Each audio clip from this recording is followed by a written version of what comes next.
Yeah, hello. How are you doing today? Oh, thanks. I'm doing fine. And where are you calling from? I'm calling from Sherman, Texas. It is near Dallas, Texas. Are you guys in the United States yet, or are you still in Finland? No. We're flying on Sunday, and yeah. It's in a couple of days, and we have a gig in Dallas, I believe, or in Fort Worth or something like that. Yes, very nice. So this will be the first Barren Earth tour in North America, correct? Oh yeah, actually this is the first tour at all.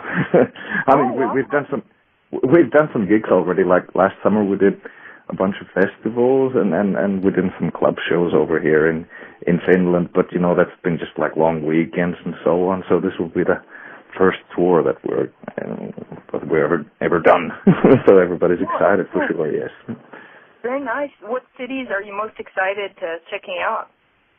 Oh, well, first of all, I'm just glad to get out of Finland right now because it's total snow chaos over here and very cold. It's like -20 or something, and the tour starts in Florida, so it's really warm over there. So that's the best thing about this whole thing at all. For sure. Then there's, of course, like Chicago and San Francisco. Yeah, sure. There's a lot of places looking forward to. I've been touring over there in the States with other bands a couple of times. So but it's different this time because it's only Finns on the road. So it's going to be exciting for everybody. Yeah, and is your band friends with the other bands on the Finnish metal tour? Have you met all of them previously on other tours? Well, Helsinki is a pretty small town, and the Fintroll and the Ensiferum guys, yeah, I know them. I even used to play in the same band with the Ensiferum drummer years ago, and looks like we're going to share a bus with Fintroll on this tour, which is nice because I know a few of the guys already, so it's going to be easy going, and it's all right. But like I said, Helsinki is small. Everybody knows each other. It's not like Dallas. Great. Curse of the Red River by Barren Earth is one of the most excellent albums I've heard in a long time. As 2010, it was my favorite. Oh my God! Thank you very much. I was going to ask about a new Barren Earth album. Are you currently in the composing process? Is there going to be one out soon? And are you going to be playing any new songs on tour? Well, yeah, we've been working on demos. For a couple of months already, recording stuff down. And we even, just a week ago, we already booked a studio for May, so we're going to record it in Helsinki again. And the last time we were very happy with that sound that Dan Swano did for us in Sweden, so we booked him already to mix it. So that means it should be hopefully coming out still this year. That's what I hope. And basically it's a similar kind of sound than on the Curse of the Red River, but this time since we know each other a little bit better as musicians and we know a little bit more what Mikko can do as a vocalist also, so of course there's a little bit more time to get ready for the studio this time. And we got 12 demo songs ready, and everything's looking good. Very nice. And how exactly did Barren Earth get its name? The name? Yeah. Ooh. Well, you know how silly it is to give a band a name, Giving names to songs. It's very easy. But then when you want to name a new band, it's almost ridiculous. Do you know what I mean?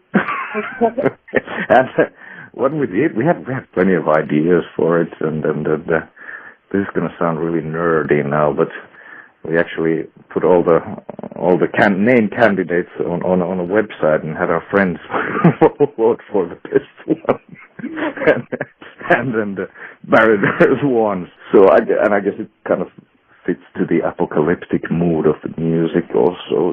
Like when songs are handling the end of the world and death and so on. So it fits like that, and it also gives good ideas for the artwork and so on. So that's how it came to be.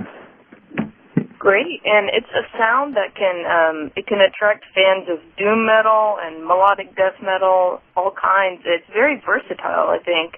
How do you think you would explain Barren Earth sound to people who are familiar with, for example, Swallow the Sun, Moon Sorrow, but they're not sure how this combined side project will sound? How do you think that Barren Earth is different from all of you guys' other bands? Ooh, that's a very good question. But, of course, people are always comparing Barren Earth to these other bands, and it's no wonder, especially often people compare us to Amorphis, but it's quite obvious because two people are writing songs that also wrote songs for Amorphis, and sometimes when we're arranging the stuff, like Kasper, the keyboarder, is like telling me, for example, no, we gotta change this riff, it sounds too much like Amorphis, but then I tell him, so what? It doesn't matter. We're allowed to do whatever we want, and then, it's just combination and mixture of these musicians that makes it sound like it is, and it all came very naturally to us. So there wasn't a real big master plan how it should sound. So it's just like a couple of friends jamming together, and that's about it. Good. Who are some of your main musical influences? Oh, there's so many of them. There's a lot of them. Right now I'm reading the biography book of Richie Blackmore. I mean, this is very old music and so on, but it was kind of influential for me when I started playing the guitar years and years ago, and none of us is the youngest anymore.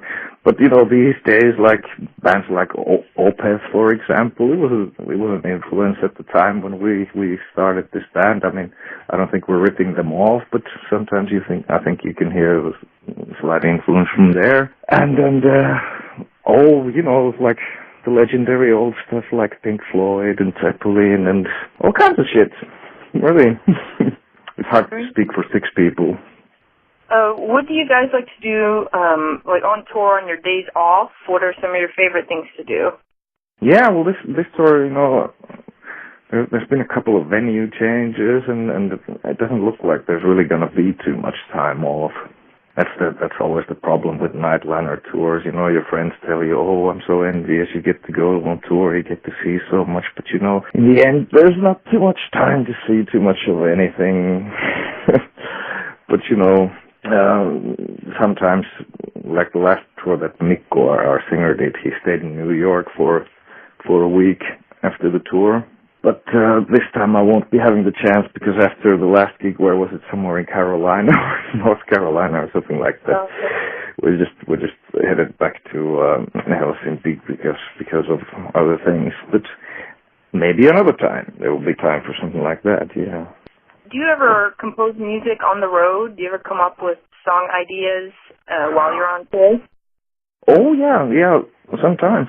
I mean, now that we're in the state where we already recorded like 12 songs, and we're gonna do a little raw mix from a demo, and we're gonna try and listen to them at some point to make up our minds on which songs we should work on more, and it's easy. It's not that easy to put down riffs when you're on the road, but you can always think of like vocal melody lines and shit like that, or write lyrics or whatever. That's the kind of stuff that you can do on tour, because in the end, touring can be quite boring if the bus is moving,